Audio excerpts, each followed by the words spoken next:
His family had 6 years enjoying life with Harry as a teenager. Didn't even get it in your mouth. The 6 years since his death have been horrendous and made worse by their own government. They were incapable. They were totally incapable of helping us. Motorbiker Harry was 19 when a US spy crashed into him outside RAF Croton in Northamptonshire. Anne Sacoolas was at the wheel.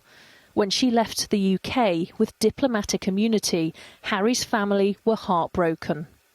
They first went public with Sky News when they'd learned themselves that Sacoolas had gone. We don't know how on earth we can start to grieve for him because we have nothing, we have no justice, we have nothing to put our minds at rest that she's even remorseful. It was only when the UK government knew about this interview that the family was offered a meeting with the Foreign Secretary. At the heart of this was a mismatch. The US immediately escalated the case to the highest level. Here, the Foreign Office in London failed to grasp early on what was happening. It meant that they could only respond to events rather than influence them. Feeling abandoned, they took their fight for justice to Washington themselves. Nobody came with us to the White House to help us. Nobody come to mop us up and look after us from the embassy in Washington. We were just left to fight for ourselves. This final report into Harry's case makes 12 recommendations to improve support and communications with families and calls for more transparency over the complex diplomatic arrangements around US military bases in Britain. In a statement, Foreign Secretary Yvette Cooper said, "I have huge respect for the dignity and resolve Harry's family has shown throughout the period since his tragic death.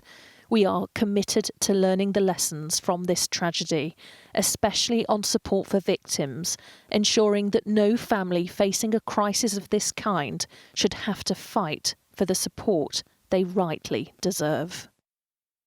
What words do you have for Harry Dunn's family today? Have a nice day. Anne Sacoolas admitted causing Harry's death by careless driving in 2022.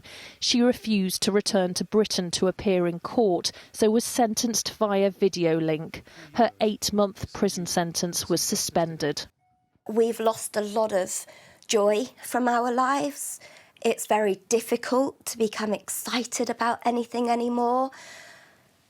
I think 6 years on, we've sort of resigned ourselves to knowing that that feeling in life is not going to come back.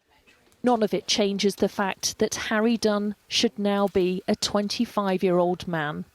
He is missed here as much as ever. Lisa Dowd, Sky News, Northamptonshire. Well, the Justice Secretary David Lammy has just tweeted on the case saying Harry Dunn's death was an unspeakable tragedy. That's why I launched a review into how the previous government handled this incident. We are accepting all the review's recommendations so we can ensure cases like Harry's never happen again.